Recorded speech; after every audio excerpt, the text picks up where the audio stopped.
मध्य प्रदेश के सतना जिले में आदिवासियों की जमीनें लगातार घटती जा रही है। पिछले 20 सालों में अनुसूचित जाति और अनुसूचित जनजाति की 414 हेक्टेयर से ज्यादा जमीनें घट गई हैं और ये जमीनें गैर आदिवासियों को बेची गई हैं। इसके अलावा जिले में आदिवासियों की ज्यादातर जमीनों पर खदानों का काम किया जा रहा है या फिर इनका व्यावसायिक उपयोग किया जा रहा है।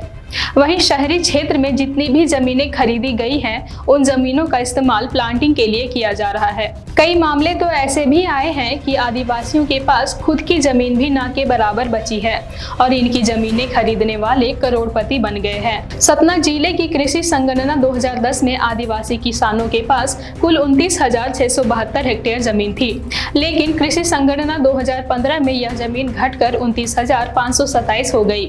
मतलब 5 साल में 145 हेक्टेयर यानी 358 एकड़ से ज्यादा जमीन घट गई। यह आंकड़ा अगले 5 साल में और भी ज्यादा हो सकता है, लेकिन 2020 आधार वर्ष की कृषि संगणना पूरी नहीं हो सकी है। जिले में आदिवासियों ने साल 2004 से 2023 के बीच 414 हेक्टेयर यानी 1023 एकड़ से ज्यादा जमीनें खो दी। इन लोगों ने अपनी जरूरतों के लिए गैर आदिवासियों को ये जमीनें बेच दी। कलेक्टर कार्यालय से मिली जानकारी के मुताबिक आदिवासियों ने शादी के लिए, बच्चों की पढ़ाई के लिए, किसी कारोबार या अन्य जरूरतों के लिए अपनी जमीनें गैर आदिवासियों को बेची है। लेकिन जिन लोगों ने इन जमीनों को लिया है, उन्होंने इससे करोड़ों कमाए हैं। जैसे कि महर बाईपास में एक विवाह घर से लगी आदिवासियों की जमीन को खरीद बेचकर जमीन कारोबारियों ने करोड़ों रुपए की प्लांटिंग कर डाली, जबकि जिस आदिवासी परिवार से उन्होंने जमीन खरीदी, बड़ी मुश्किल से अपनी बाकी बची जमीन में किसी तरह गुजारा कर रहे हैं। महर और मझगांव क्षेत्र में आदिवासियों की जमीनों पर बड़े पैमाने पर खदानों का संचालन किया जा रहा है। आदिवासियों की जमीन गैर आदिवासियों को बेचने की अनुमति कलेक्टर देते हैं।